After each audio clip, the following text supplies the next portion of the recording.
I'm David Knowles, and this is Ukraine, the latest. Today, we bring you the latest updates from Ukraine, and welcome the Telegraph's history correspondent, Daniel Capurro, to share some historical perspectives and thoughts on how contemporary geopolitics have been impacted and changed by the invasion of Ukraine. Later, I speak to Alina Polyakova, managing editor of the English language news site Ukrainske Pravda, about her experiences as a journalist in the war. This hideous and barbaric venture of Vladimir Putin must end in failure. Nobody's going to break us. We're strong. We're Ukrainians. Every weekday afternoon, we sit down with leading journalists from the Telegraph's London newsroom and our teams reporting on the ground to bring you the latest news and analysis on the war in Ukraine. It's Friday, the 5th of August, day 163. Today I'm joined by assistant comment editor Francis Dearnley and our senior reporter and history correspondent Daniel Capurro. Before we get into that discussion, however, here is the latest news from Ukraine. After 5 months of fighting, Ukrainian President Volodymyr Zelensky this week described the pressure his armed forces were under in the eastern Donbass region as hell. Moscow is seeking to control the largely Russian-speaking Donbass, comprised of Lugansk and Donetsk provinces, where pro-Moscow separatists seized territory after the Kremlin annexed Crimea to the south in 2014. Zelensky spoke of fierce fighting around the town of Avdiivka and the fortified village of Pisky, where Ukraine has acknowledged its Russian foes' partial success in recent days. Zelensky has also hit back at Amnesty International after the human rights group accused Ukraine in a report of endangering civilians by basing troops in residential areas. Zelensky took a swipe at the organisation, claiming it was trying to shift responsibility from the aggressor to the victim. Quote, "There cannot be, even hypothetically, any condition under which any Russian attack on Ukraine becomes justified," he said. Elsewhere, 3 grain ships have left Ukrainian ports, while the first inbound cargo vessel since Russia's invasion was due in Ukraine later in the day. And finally, Turkish President Recep Tayyip Erdogan has arrived in Sochi, southern Russia, for talks with Vladimir Putin. The pair are expected to discuss ties between the two countries, including the potential for increased economic and trade deals.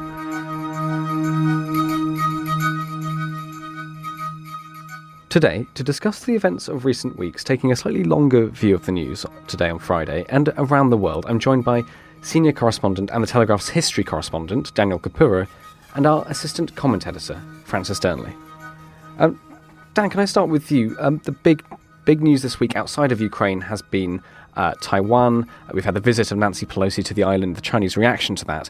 The Ukraine war, obviously a world away from this, but Chinese, American and Taiwanese reaction and how they're reading the events of that war are hugely important. What are your thoughts on this around Taiwan? Hi, Ron. Hi, David. Yes. So regular listeners will have tuned in and heard Sophia, our fantastic Beijing correspondent, discussing the Chinese perspective on this. And I think I'd agree with pretty much everything she said. The Chinese, while they may have been put off slightly by what's gone on in Ukraine, they will also be watching and learning.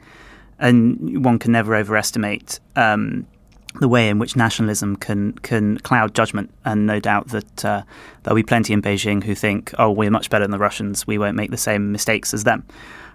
So we've heard at length about the Chinese perspective. I think the American perspective here is quite interesting. In the lead up to Ukraine, no one was ever in any doubt that the Americans would not intervene.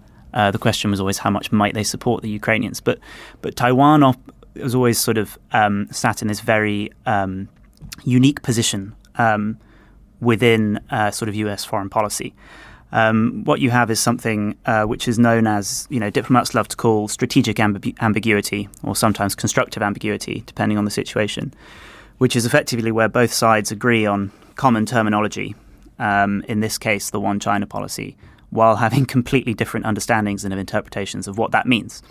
And it's not a problem so long as the issue doesn't rise to the top of the inbox. You can both sort of say, yes, we agree on the one China policy, while actually technically disagreeing on what it means. And obviously to the Beijing, it means that Taiwan is a rebellious breakaway province that will eventually be reunited with the mainland. And to the Americans, it means that Taiwan is a prosperous, self-governing territory that never will be united unless it wants to be democratically with mainland China.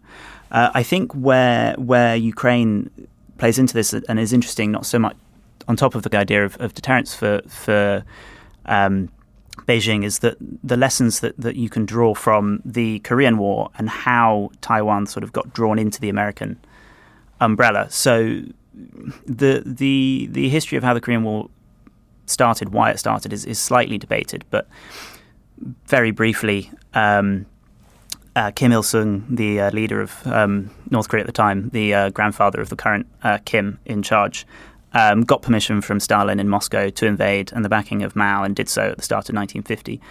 Now, in the run-up to that, there was the Americans were in many ways trying to pursue this strategic ambiguity type policy. And there's a sort of famous speech in January of 1950 by Dean Acheson, the Secretary of State, in which he explicitly, and this is interesting, he stepped away from strategic ambiguity, specifically stated which countries were in Asia were in the American defensive perimeter, which is basically Japan, the Philippines, and very clearly not Korea and Taiwan. Now, Stalin is believed to have interpreted that to mean, well, if we invade Korea, nothing will happen. The other important context is that the Americans had been looking to withdraw their troops, who'd been there since the end of the Second World War, and did so. That was despite CIA warnings to President Truman that it would likely lead to an invasion and the loss of South Korea. So you had this context of this is where American strategic ambiguity, American deterrence failed.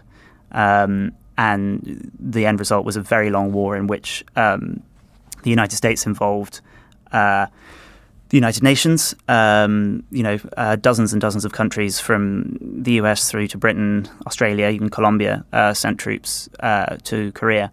Following that, there was a much sort of stronger hardening of the American deterrent approach. So this is the point at which Taiwan gets sucked into the American defensive umbrella. The Seventh Fleet was sent to the Taiwan Strait, greatly upsetting Mao, which sort of contributed to his later intervention in the war. And yes, it's at this point that the Americans decide that actually no, every inch of territory is important, including Taiwan. And then since then, you've had this knowledge that the Americans would at some point intervene if the Chinese tried to invade, but China was never really in a position where it was strong enough to do so. And now maybe that balance is changing. And we're seeing with Ukraine that this strategic ambiguity is starting to disappear. Officially, it's still the policy of the United States to not really say what they would do. But we've seen Joe Biden on multiple occasions now say that the United States would come to the defense of Taiwan. We've seen Nancy Pelosi visit Taiwan and effectively make clear that it's an ally. So I think you're seeing now this disintegration almost of a policy that sustained the United States in Asia throughout the Cold War, right up until the last sort of 5-10 years when Beijing has become much, much more powerful. And do you think this is partly because through the United States' response and support of Ukraine, as you said, the United States doesn't like to say in concretely what it would do, but now we know the Chinese can look to Ukraine and get a pretty good readout of what American support on the ground in the intelligence sphere, military sphere, economic sphere, what that actually looks like. I'm wondering how do you think this changes the game? Yeah, absolutely. I mean, I think it's there are important differences to note. The United States has been arming Taiwan for decades, so Taiwan has a very sophisticated military. At the same time, there are concerns that they don't spend enough. They're too reliant on the fact that the Americans would turn up and rescue them. Taiwan really could be making efforts to be actually a bit more like Ukraine, a tougher nut to crack. Harder to swallow. It's a big mountainous island. There's lots of ways that you could make it a very, very difficult place to conquer that maybe the Taiwanese are not doing because they're reliant on the United States.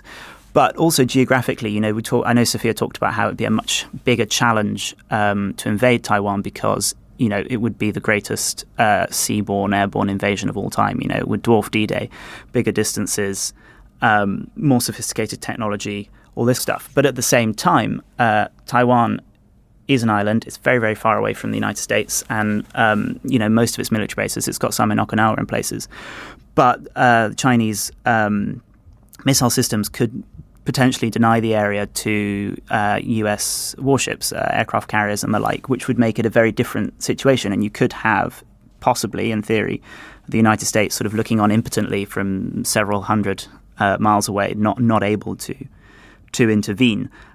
So I think those differences are important. But I think what's going on here, the key thing to understand is that I think Ukraine has shown, as Syria did in the previous decade, as Korea did in the 1950s, that when you let the strength of your deterrence wilt, when you let it be believed that you won't intervene, that you won't do your utmost to protect an ally, that's when you see your opponents take advantage. That's when you see them step in. You see people intervene that you don't want to intervene, whether that's Putin in Syria or North Korea invading South Korea. And I think that really is what the Americans are realizing now, is that it's much cheaper, even if it means spending billions and trillions on defense, it's much cheaper to deter the Chinese from invading Taiwan than it will be to deal with the fallout if they do. Just one thought from me before we throw to Francis Durnley. Dan, you said that if the invasion of Taiwan was to go ahead, it would be there would be a seaborne aspect which would dwarf D-Day, and that would, of course, almost be impossible to hide. We saw in the lead up to the Ukraine war, the British and American intelligence services warning of of this build-up of Russian troops on the border, and there was debate in the West about how much to believe this, how much this was a feint, whether it was just Russia demonstrating its strength, and it wouldn't really happen. I guess you wouldn't have that question, or there wouldn't be so much of a debate around this with Taiwan, just because of the sheer amount of material you'd need to do anything. Francis, I know you've got many thoughts. Do you want to come in? Sure. Well, I thought it's really, really interesting hearing Daniel's perspective on this question of strategic ambiguity, and I think actually Ukraine, in a way, has underlined the conundrum of strategic ambiguity. We spoke, I remember, very early on in the conflict. We were very critical, really, of President Biden and other powers who were making very, very clear what their red lines were with regard to escalation in the war, because of course it makes it much easier for Putin, when making calculations in the Kremlin, saying, okay, well, we know that they're not going to create a no-fly zone, because they see that as being of escalating things, and that means obviously that he can adapt accordingly, change strategy, and it makes it much easier for your enemy. That's one argument, but of course the other argument is the one here that Daniel talks about, which is the danger of being too ambiguous, and what can happen and how things can escalate into a far more worse direction when you are not clear. Now, maybe if the West had been much stronger, and this is my view on what would have happened had Ukraine been invaded prior to the invasion, then I think it may well have not taken place. Indeed, it was because there was this so-called strategic ambiguity around Ukraine that I think gave Putin the boldness and the assurance that he could act in a certain way and would essentially be able to get away with it and wouldn't unify the West in the manner that he has. Korean War is another good example of where that took place for the reasons that Daniel's just described. But actually, of course, perhaps the most famous one, and the one that has the biggest warning for history, is the First World War. There's now quite a strong historiographical thought amongst historians, particularly Niall Ferguson, I'm thinking of in his book The Pity of War, where he talks about that if Britain had made its strategic opinion clear on what it would mean if Germany were to invade Belgium, then it may well have been that the German forces would not have taken the risk of doing so. But because the British Foreign Secretary Grey never made his position clear, it meant that they actually felt that they could potentially get away with it and Britain wouldn't react. Now, we know obviously that Britain was not going to stand by and allow Belgium to be taken by the German forces, and we all know what came as a consequence of that. So I think this is a really interesting conundrum, and I say I don't think there's actually any right or wrong answer, because of course it is important to try and be ambiguous and not make things easier for your enemy so that they can sort of try and outflank you, outplay you strategically. But also there is, as I say, these huge dangers where if you're not clear on what your position is, that things can then escalate in a damaging direction. Just whilst we're on the subject of Korea, I think it's also worth mentioning that there was a very interesting factor in all this, which then shaped, I'd argue, the rest of the 20th century, not only for the policies of during the Cold War and the fact that the West was willing to fight these proxy wars to contain communism, so the policy of containment particularly pursued by America, but also on the nuclear question, because what took place was that Douglas MacArthur, who had led the American forces in the Pacific during the Second World War, he was in command in Korea, And it was his view that once the Chinese then invaded from the north, that the way to win the war was, just like at the end of the Second World War, was to drop a nuclear bomb on North Korea and to deter the Chinese forces and to secure a quick military victory. And his argument was, of course, that this would militarily save lives. He was thinking as a general, this is how can I win this war most quickly? Use the nuclear weapons. And of course, this is at the time when America was really the only power that could use that. And so they were thinking in those lines. It was President Truman who then actually fired Douglas MacArthur and said, well, no, I'm not willing to do this. This would be hugely damaging for world stability. We don't want to encourage the use of these weapons as being a tool of conventional warfare, having seen the severe ramifications of that on the people of Hiroshima and Nagasaki. And as I say, Douglas MacArthur was actually fired by Truman as a consequence of that. And that actually, I think, shaped the tone of the Cold War in a way that was actually hugely beneficial because, of course, if it had been just accepted that nuclear weapons were another tactical weapon, then who knows what that would have meant for the rest of the 20th century and with regard to conflicts now. So Korea is really a forgotten conflict, but one which I think suddenly, not only just because of Taiwan, but also because of what we're seeing now in Ukraine, is one that really deserves more of our attention because it involves a lot of the key players, Russia, China, and also these sort of forces. But how do you fight a war of principle, but when it's not quite clear how best to pursue a strategy that's successful in a long-term form, and the one that doesn't risk a sort of World War III type scenario? So a very relevant conflict, and one that, as I say, deserves further study, I think. I don't know, Dan, if you want to come back on any of that or add anything, or should we talk more about how the US's policy and specifically the Republican Party is changing because of what's happening in Ukraine? Yeah, I think that's it's a good time to come on to that. So for listeners, who have not been following closely, obviously the move to get Finland and Sweden into NATO is slowly moving through the gears in the various democratic bodies of member states, and in the United States in particular. The Senate voted earlier this week on whether to support the accession of Finland and Sweden. Voted overwhelmingly in favour, 95 for, 1 against and 1 abstention. Technically in the US you don't abstain, you sort of vote and say present. Sort of a quirk of the Senate. That present vote was Rand Paul, famous or infamous, depending how you see it, libertarian who doesn't really believe the US should engage with the world at all. The vote against is the interesting one, that it was just this one guy, Josh Hawley, senator from Missouri, who his argument was it would spread the United States too thin, it would spread NATO too thin, we've got to focus on China, Russia's a declining power, all this stuff, sort of classic Donald Trump arguments, and Josh Hawley is very much a Trumpian figure. What's interesting is that the rest of the party turned against him very quickly.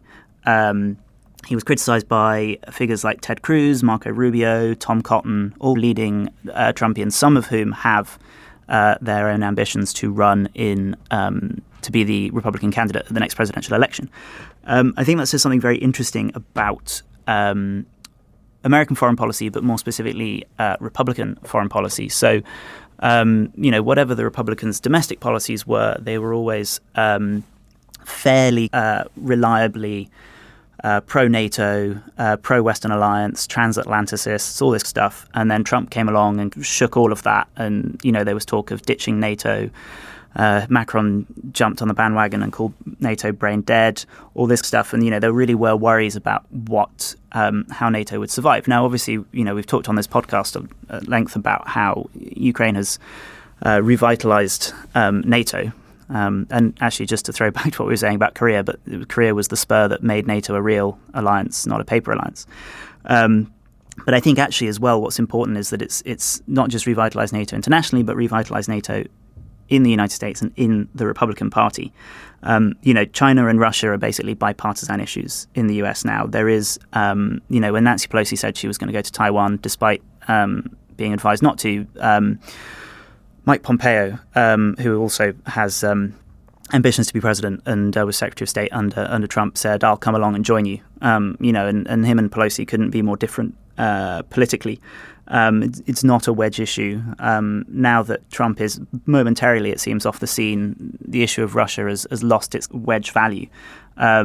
And it's interesting, we may finally have this sort of period again of relative consensus on foreign policy. Obviously, the question, the big question, the elephant in the room is Donald Trump and what happens if he does decide to run, if he secures the candidacy in 2024. His comments so far on Ukraine have been relatively mild, sort of claims that there wouldn't have been a war if he was still president, that he did at one point say that Ukraine should have done a deal before the invasion, handed over Crimea. But considering the stuff that Trump normally says, not the worst stuff he's ever done. He's a man who likes to be popular, and the question is, have the Republicans firmed up around this very strong view on Ukraine and NATO, as the sort of 95 to 2 vote shows, to the extent that even Donald Trump couldn't upend that?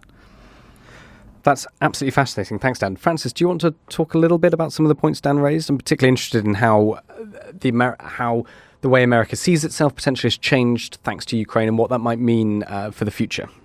Sure. Well, yes. I mean, this is a really interesting theme, I think, in American politics. And I think it's just worth saying, if we're taking the long-term view, which of course is part of the thinking behind this episode, is offering us a little bit more long-term historical perspective, is that America is actually traditionally an isolationist power. I mean, it was always very skeptical of foreign intervention traditionally, for obvious reasons. Initially, after its foundation, fears around what an interventionist policy might mean for its own long-term future, fears that it might trigger a war with Britain, which of course it actually eventually did in 1812, which could then threaten its long-term future. It wasn't strong enough, essentially, to be able to defend against the world's great empires at that time. So there were fears around that. And that was a huge discussion indeed within the Republic between sort of Jeffersonian factions who believed in intervention in France to encourage the revolution, and those who were sort of more of the John Adams bent, second American president after Washington, who believed more skeptically about preventing war because of this stability question. Now, of course, as I say, for all of that, and the Monroe Doctrine and all of these things, there's also always been this obviously it being the superpower, particularly in the early 20th century, that it became inevitable that America would become dragged into conflicts and would do the older idea that it would do the right thing, but often it would take a long time for it to be persuaded to do so. Of course, that happened in World War I in 1917, and then it happened again after the attack on Pearl Harbor in 1941. But it's worth saying that in both instances, the presidents of the time, Wilson in the case of World War I and FDR in the case of World War II, actually were wanting to do much more than they felt that the American public were willing to let them to do, until firstly the sinking of the Lusitania and the Zimmerman, I think it was the Zimmerman telegram, which sort of brought them into the World War I, and then of course Pearl Harbor in the case of Second World War. So quite often the leaders, or the presidents, should I say, are actually more interventionist than the American public.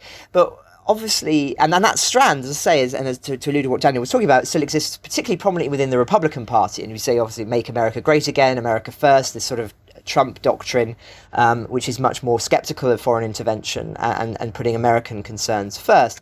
But as you say, rightly point out, Ukraine, I think, is also one of these places where you see the sort of American desire and the Western desire, you could say, to actually be defending its values more robustly come also to the fore. And it's been interesting comparing that to what's been taking place amongst the sort of further right in Europe, where you see the remarks by Marine Le Pen, the leader of the what was formerly the National Front in France this week, where she was saying effectively that the war should end as soon as possible, that sanctions are terrible for Europe and they're good for Russia, all of these sort of things, which was really sort of playing into, I think, the sort of Russian narrative more. You also see in Italy as well now that it looks like the next prime minister there is going to be more sympathetic to that point of view.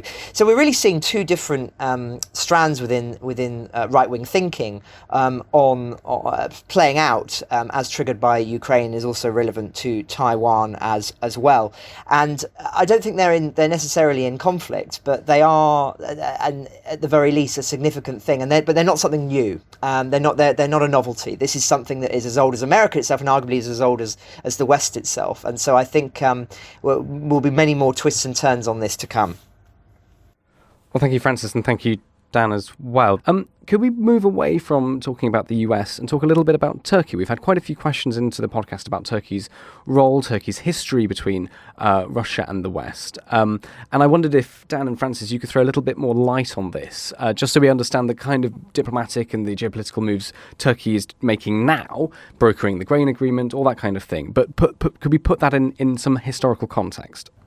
Sure, well, I'm happy to lead on Turkey because I know I talked about this a little bit last week. I mean, obviously the traditional role of Turkey in European history, arguably since its foundation as the sort of second Rome, as Byzantium, as Constantinople, has been as this sort of bridge between West and East.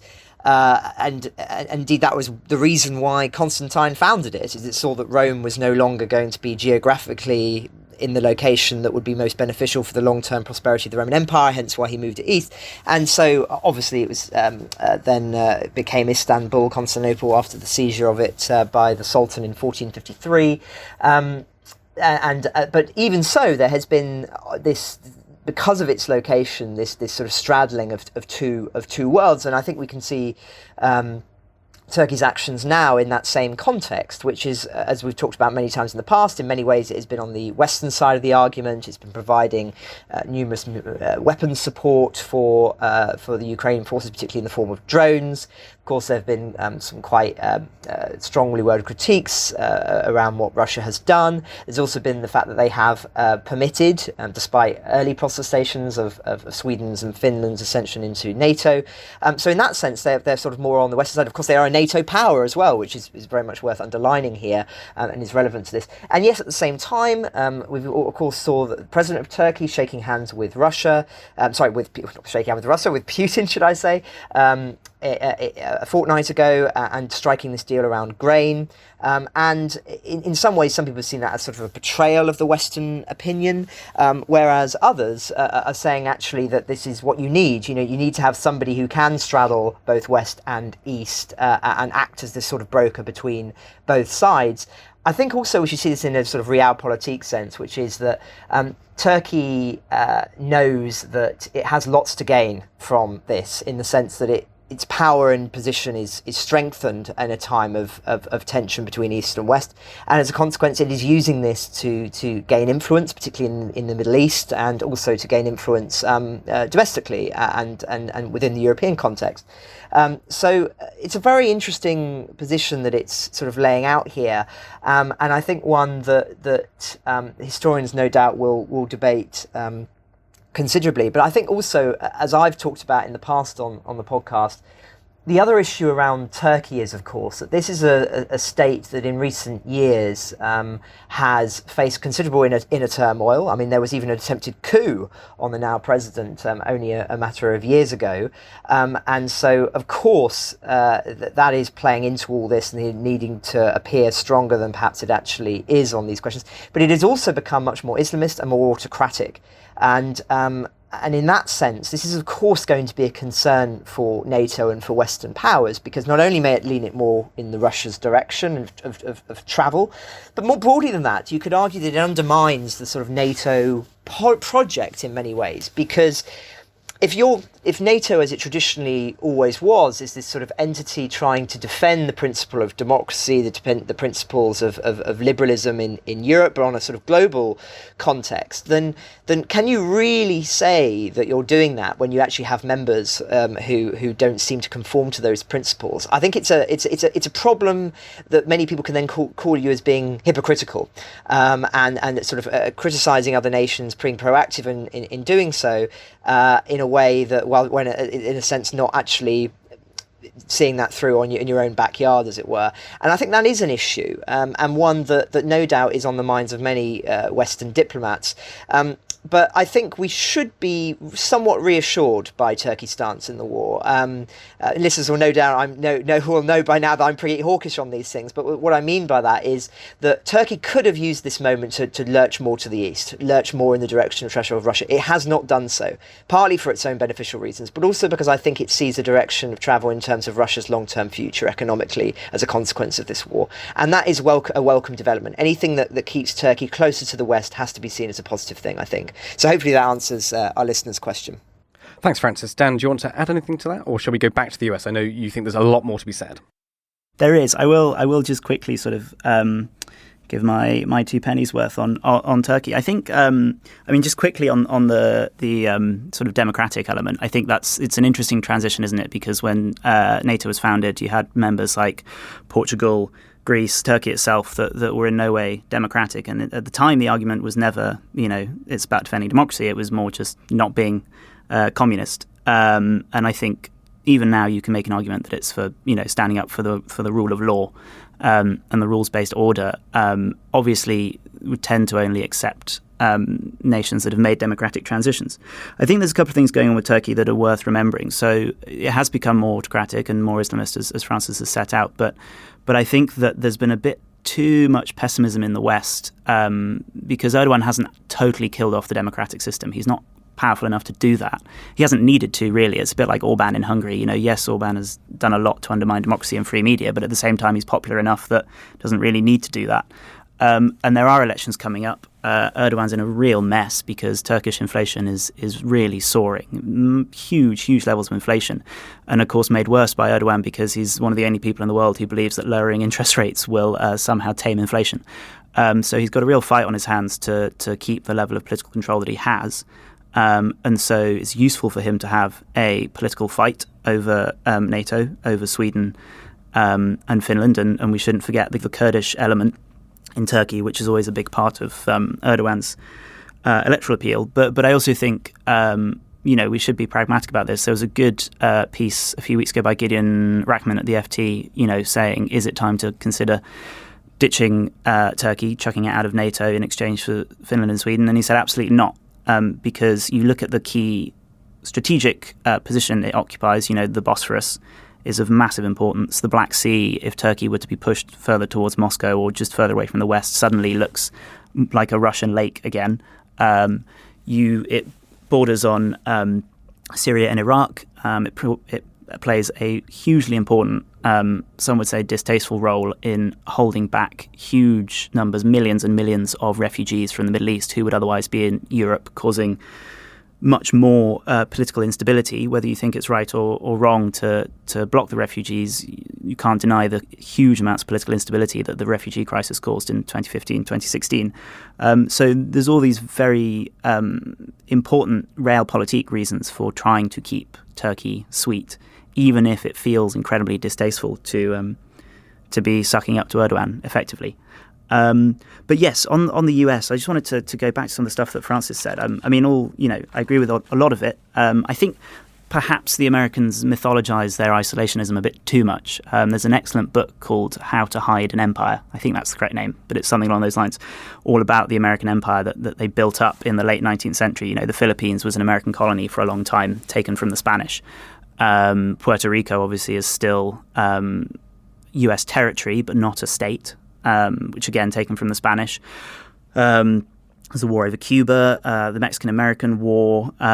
Obviously, at the time, it was more focused on domestic expansion. So I think that they sometimes take this isolationist view. It's sort of unhelpfully mythologized. But I think that the interesting thing here is that time and time again, you see American presidents who come in with a domestic agenda, which either is derailed by foreign policy, or they find that foreign policy is their only outlet because they lose control of Congress, because they become weakened at home. And obviously the US presidency is much more powerful when it comes to foreign policy than domestic policy. You saw it with Lyndon Johnson, LBJ, who was derailed by the war, even though he was a president who did huge amounts to build up the American welfare state. His Great Society project, which, still came off, but probably would have been much more significant, a much more substantial legacy had it not been for the Vietnam War and the huge amounts of money spent there. You saw it with George W. Bush. There's a fascinating documentary last year around the anniversary of 9/11 where, they have interviews with George Bush, and he said, yes, I campaigned as a domestic president. I campaigned to stop us getting involved in all this nonsense in Somalia and the Balkans and places like that, and concentrate on solving America's domestic problems. And barely 6 months into his presidency, 9 months in, suddenly he was forced to become a foreign policy president. and then got the United States involved in two of its longest wars ever. I think with Biden, he's still fighting the tide, and you can still see that he is trying to be a domestic president. And in some ways it's working. You've seen this sudden reversal by Joe Manchin on the climate change bill, and maybe actually he can eke out some final domestic achievements. But the Democrats are very likely to lose control of the House of Representatives in November, at which point Biden will be limited to executive orders to get anything done. And you may well see, I think, again, this pattern of pivoting to foreign policy, despite Biden being a president who, ended the US involvement in Afghanistan, who wanted to do domestic policy, tackle climate change, tackle inequality, all these problems that are afflicting the United States domestically and a country exhausted by 2 decades of war. Just one further point on that, I think, on the flip side of this is that oddly with Ukraine, we've sort of seen this strange acceleration of a process that you see again and again in American post-war history, where I think Afghanistan, the withdrawal from Afghanistan, the botched withdrawal, which again bears some interesting resemblance to Korea in 1949, although we haven't obviously seen US troops go back in. But that was another nadir in American confidence in its belief in interventionism, that, the American public had turned its back on liberal interventionism, on getting involved in affairs abroad. And you saw that with the end of the Vietnam War. And usually, it takes a long time before the United States gets its confidence back. But in some ways, I think you've seen with Ukraine is that it turbocharged that process, where within weeks of this really quite embarrassing collapse in Afghanistan, all of a sudden the US has got its mojo back, and it's helping humble supposedly a great power through its allies. I wish we had more time. This is all so interesting. I guess, can we talk a little bit about that great power, about Russia? One of the themes we've seen from Russian propaganda is this linking between the USSR and today. So we've seen sort of Russian USSR era flags in Mariupol, for example. Dan and Francis, specifically Dan as a historian, what do you think are the similarities and the continuities between today's regime and the Soviet regime, but also what are the differences? What should our listeners be sort of aware of?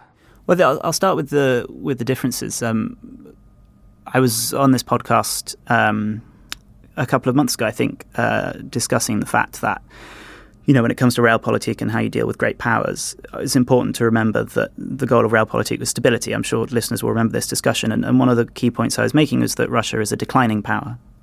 It's shrinking. It's had staggering population loss. Last year, the year before, throughout 2021, it lost perhaps 1 million people, I think is the figure they're putting on it. 660,000 to COVID, but then on top of that, the regular loss of 500,000 people effectively. The Russian government is aware of this, and Dmitry Peskov, the spokesman for President Putin, said, it's something. He said Russia is haunted by 2 holes in its demographics: the Second World War and the collapse of the USSR, which I think probably tells you that second bit quite a lot about the psychology behind trying to reclaim Ukraine. So it's something they're aware of. It's only getting worse. It's like interest on a big debt. It's going to compound, and the shrinking Russian population will get bigger and bigger and bigger. I think we also have to bear in mind that, again, we're only talking about Russia. We're not talking about the Soviet Union. Too often when people talk about the Soviet Union, they think about Russia, they talk about Russia, they forget the enormous contribution that the other Soviet states made. I mean, just one small example to kind of give you a bit of perspective. Uzbekistan lost almost the same number of men, about 400,000, in the Second World War as the United Kingdom did. And that's sort of a fairly minor part of the Soviet Union and of the Soviet war effort. So it's a simplification to talk about Russia when you mean the Soviet Union. I think in terms of the similarities, the continuities, I think what you have is this severe paranoia. I think we've seen that around Putin.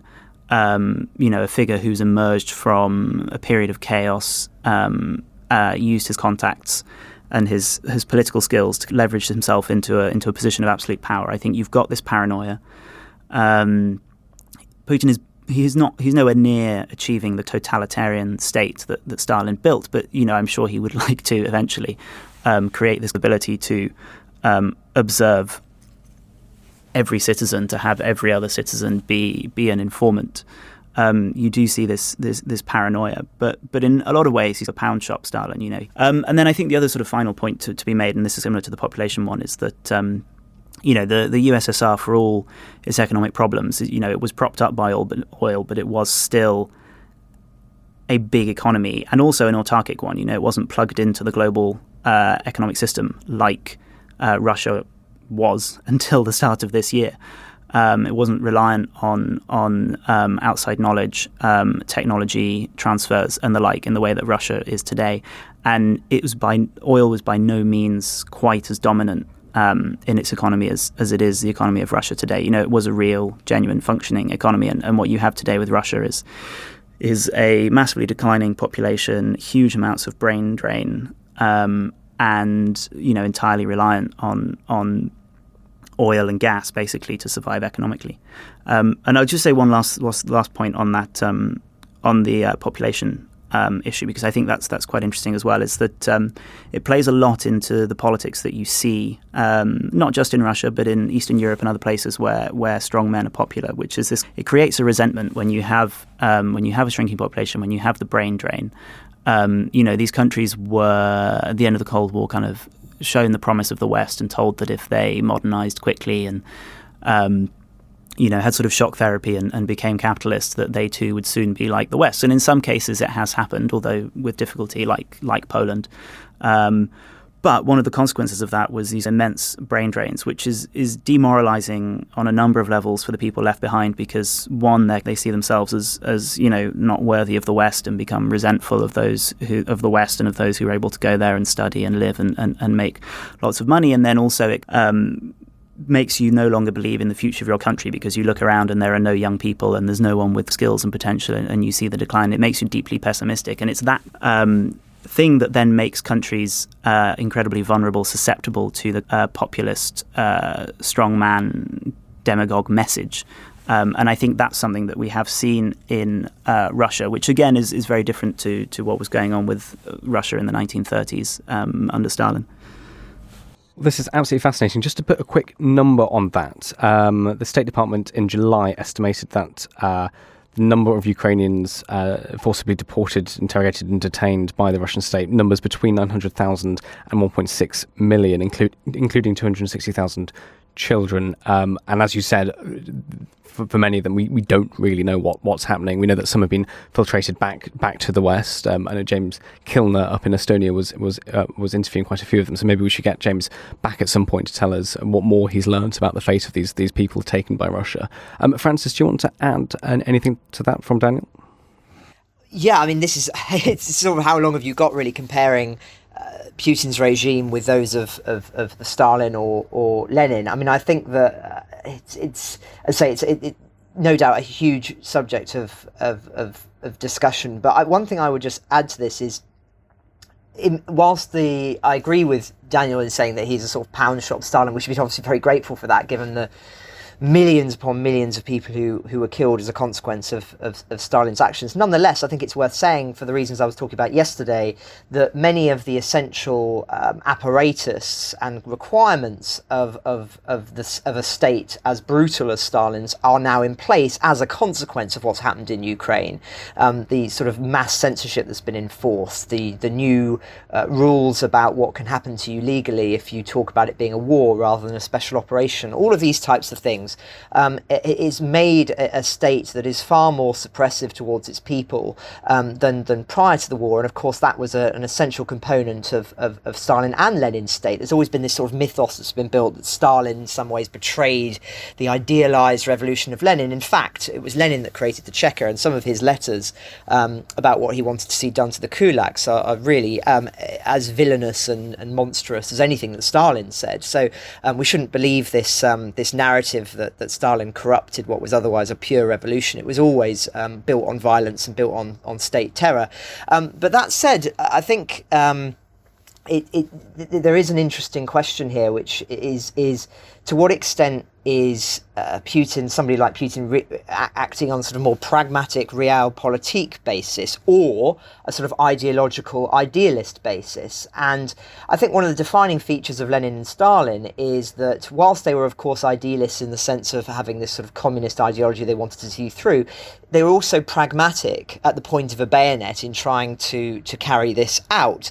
Lenin was willing to make several concessions with regard to re-injecting capitalism temporarily in the early 1920s under the NUP policy in an attempt to try and ensure that the Bolsheviks themselves weren't overthrown. That obviously went against Marxist principles, but they were willing to do that for pragmatic reasons. And there are numerous other examples of that, which Stalin, of course, did later on, particularly in the Second World War. He was willing to make certain pragmatic things. I don't think I think it's helpful to compare that with, say, an ideologue like Hitler, who I think was far more of a less. He was not acting in the realm of pragmatism. He was a true ideologue in the sense that, of course, he was willing to declare war on America. That was not something that was pragmatically wise for obvious reasons, but he was willing to do that because of his ideology. He was not pragmatic in the sense in the manner in which he invaded the Soviet Union, which was utterly bloodthirsty, and despite the fact that actually he was greeted as a liberator, or the Nazi troops were initially greeted as a liberator in many quarters, again, his ideology undid him there. And I think that we should be very, very thankful, as I said before, that Hitler never got a nuclear bomb, because I think he was somebody who, for his own ideological reasons, would have rather seen the world burn, than face defeat. Whereas I don't think, and I think you can actually say this is proven, that Stalin knew that once the nuclear question was now part and parcel of world politics, was willing to react accordingly and adopt a more sort of realpolitik stance as a consequence of that. He didn't want to really risk nuclear war for all of the talk. He didn't want to do that, and I don't think that could be said about Hitler. Now, what is Putin? Is Putin more of a Hitler ideologue, or is he more of a Stalin realpolitik? Perhaps he's a bit of both, but I think there is still probably more of the Stalin in him than the Hitler as things stand. But of course, that will be one of the great contested questions for historians in the coming years, I think. Francis and Dan, can I ask for your final thoughts? What are the things you would want our listeners to take away and ponder and think about over the weekend? Well, I'll just sort of carry on a little bit there from what Francis has said, and I think he's right about the pragmatism. I think, I've said this before, borrowed it from Mark Galeotti, but Putin likes to give off this image of the chess grandmaster who's many moves ahead, and he's not. He's a judoka who takes advantage of temporary opportunities, doesn't have a big, long strategy, just goes where the opportunities take him, even if that ends up being a dead end. And I think that is something that he has, that's a similarity he does have with Stalin, actually. Going back to what we were saying about Korea, part of the reason there's a debate over why Stalin gave permission was because he wrote a letter to the Czech ambassador saying, I wanted to draw the Americans into an Asian quagmire. Of course, people always forget that letter was written sort of 6 months after the Americans had invaded, so it was very much Stalin sort of changing the story to make himself look better. But I think that's the important thing to remember with Putin. And when people talk about, how will this war ever end, and he's painted himself into a corner, well, actually, he's a pragmatist and an opportunist in a lot of ways. And I think that any way that he can see to get himself out while victorious may actually be the way that this war ends. I completely agree with that. And I suppose my final thought is, we didn't get onto this subject, but Daniel and I were just talking about it briefly beforehand, which is looking ahead and thinking about this in more sort of military historical questions. Is we're meant to be in peak fighting season now, but actually that is not what we're seeing in terms of the kind of the actions taking place. Of course, it's incredibly vicious and bloody, but there are not huge scale operations currently taking place. Both have clearly sapped their strength in recent months and are fighting in a more sort of stalemate. Now, we obviously have talked already about the Ukrainian counterattack, which is, we believe, forthcoming, but nonetheless, this is a static period. And I think it's worth underlining the fact that when we do reach winter, things are likely to slow down even more. And so I think the fact that we're not seeing decisive actions now is really significant, because I think it means almost certainly now we are looking at a war that is going to go on for a very long time, because this is the moment when action's taking place. And if we want to talk about, of course, historical comparisons, in the Second World War, every season when winter began in Russia and during the German military campaign there, the whole war basically stopped. Now, we don't know, of course, how mild the winter is going to be, but if it's a bad winter, it makes it very difficult to use weaponry, to use heavy armour, etc. Roads can become quagmires, or can be, big technology can become frozen. All of these sorts of things. That's going to be very relevant to the manner in which the war is fought long term. So I think that's just something that, again, trying to weave in some of the history there, but also some more day-to-day kind of updates is just worth making that point. Because I think it was a really interesting one, and Daniel, as I say, it was one of Daniel's points, but I think just worth mentioning it since we're looking at this sort of historical view, because I think it's a very interesting one and an interesting point that he makes there. Last week, the Telegraph's defence and security editor Dominic Nichols and myself were in Kyiv, Ukraine, talking to locals and prominent Ukrainian figures about the invasion and their experiences. On my final day, I spoke to Alina Polyakova, managing editor of Ukrainske Pravda, the English language news site of its Ukrainian paper, Ukrainske Pravda. She spoke about being a journalist during the war, her own experiences, and, as you'll hear, we suffered from some interference from the local wildlife. Well, Alina, it's absolutely lovely to meet you. Thank you so much for your time. Could you just tell us who you are and what you do here in Kyiv? Hey, nice to meet you too. My name is Alina Polyakova. I'm managing editor of English version of Ukrainske Pravda. It's one of the biggest online media in Ukraine. And now we are covering the war. And you told me that you started the English language version on the day of the invasion. Tell us about that. How difficult was it to do? What steps did you have to take? I have slept over the war in the morning, so I was a lucky one. But when I come to office in the morning, like it was 9 in the morning, we decided that we need to show the world what's going on, because we need to fight Russian propaganda and show what's really goes in Ukraine. And that's why we decided to translate the key news of our media and post it on Twitter. And at the beginning it was like two person who was speaking English not very bad, and they just translate that and put it on our newsfeed. And then we asked our friends from European Council to help us, and they post an announcement that people in Ukraine need help. And we found a lot of volunteers, native speakers who edit our news. They are from all over the world. We have volunteers from New Zealand, from UK, from Canada, from Hungary, from France, and we found volunteers to translate in Ukraine. That were people who lost their jobs or who didn't know what to do, and they just translate all the news about war. And those volunteers, volunteers edit them, and we post it on our website. And it was like a week when we tried to launch it, and then it was working. And at the beginning of March, we had almost 1 billion of visitors already. And how have you seen, since you launched the English language version, have visitors to the site gone up or down? And what's the interest like? People reading? It has correlation with Ukrainian version. Yeah. You know, at the first day, Ukrainian version had 7 billion visitors, and we had 30 billions of views. Yeah. Yes, and now English version has like 500,000, 600,000. Now we have 200, 300,000, and Ukrainian version also has less visitors.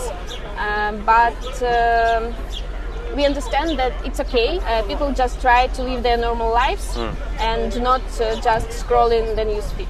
What's it like being a Ukrainian journalist reporting on the war in your own country? It must be incredibly difficult to see the news coming through of towns where you have family or friends who live there. And how do you deal with that? It's hard from that point that every city that you see is bombing. You have someone there. You have relatives, or you have friends, or you have colleagues there, and it's personal for you. But you need to be a professional, and you just need to take your emotions and put it in the box, and then take it when you did your job. We are mostly political media. So now all our journalists who wrote about politics, who wrote about economics, who wrote about society, everyone is writing about war from different angles. Like our political staff write about how negotiations goes on, what can we do on those political front. Our economic office write about who gives us help, what can we do, like with reconstruction of Ukraine, our victory, and the society writes the stories of people who go through it, and it's the most difficult part as for me, because there are different stories from Mariupol, from Bucha, from all those cities where Russians came in, and it's very hard to read this, to translate this, but we need to show this to the world. You talked about your site being mainly a political one, the focus on politics. Could you give listeners just a sense of politics in Ukraine? A bird has just flown past my face. It's very dangerous in Ukraine, you know. A bird that came within about a centimetre of my eye. Bloody hell. I've completely forgotten the question now, sorry. Obviously, for lots of people not from Ukraine, this is the first time they've really looked at Ukraine properly and tried to understand it. What should they know about Ukrainian politics from your perspective as a journalist, as a sort of like a beginner? What do you see mistakes being made by foreign media or foreigners looking at Ukraine? Could you give us a basic sense of what is politics in Ukraine? How does it work? Okay, 73% of people have voted for Zelensky on elections. And on the first day of war, his fans raised to 95% because everything that he did was like looks like right things. He started to record all those video messages, and people were waiting every evening for this message because it was the only thing that can help them to hold all those stress. And there are a lot of people who told that how the comedian can be a president, but as we see, his skills like captain of comedian group help them during this war, because he don't want to lose, and he will do everything to win. You mentioned earlier sort of Russian propaganda. Obviously, I don't think many people in the West come across it much because it's Russian. Could you give us a sense of what is the Russian propaganda you face, and how do you combat it? You know that Russia has a lot of money which they spend on different media, which they can just open in Spain, in Italy, in different countries, and they try to give those people those narratives they want to give them. During the beginning of the war in 2014 in Ukraine, all those media was already working, and they show that it's not Russia came to Ukraine, it's like Ukraine fighting Ukraine, like it was a civil war, but it wasn't. And they started to build this network of propaganda many years ago, and now it's very huge. But those propaganda, those they are doing into Russia, it looks like hell. You know, if you open every Russian media, you will see bullshit, because all those news about biofarms of different birds, which should. There are more bird strikes in this interview. Yeah, there was news about that. In Ukraine, we have farms with birds, which should destroy Russians because they are Slavic. But Ukrainians are also Slavic, and people didn't understand that we have the same ancestors, and they thought that it's true. And there are a lot of stuff they just they can take a Ukrainian you know, and. It will say that Russians have shelled the border with Ukraine, and they just take it and write Ukrainians shelled the border with Russia, and they just do it vice versa and everything, and post it onto their sites, and people believe in it. They believe that Ukrainians here were waiting for Russian world. They were waiting that Russia came and freed us, but nobody was. Maybe 1% of people who believe in those shit. But after Russians came to Russian-speaking cities and destroyed them and killed relatives of those people, I think there are nobody in Ukraine left who believe that Russia can do something good for Ukrainians. Is there anything we haven't talked about, or you'd want people to understand about your life, about the life of Kyiv? I mean, we're here just outside Kyiv Food Market. It's an absolutely beautiful midsummer's day. The war feels very far away, and then suddenly we see something. It's very tricky vision because we live here for 5 months already, and we used to it. We used to air raid sirens, to explosions in the morning, explosions in different cities where our friends and relatives are, and it's just like a psycho mechanism which helps us to live our lives, to continue live that. And I believe that all of these people who just like drinking latte or drinking wine, they try to do something with their lives, but I think that they wake up in the morning and they check newsfeed, they donate money to different funds to help our armed forces to win this war. And it may look like a peaceful city, but inside of every of these person, the war is continuing.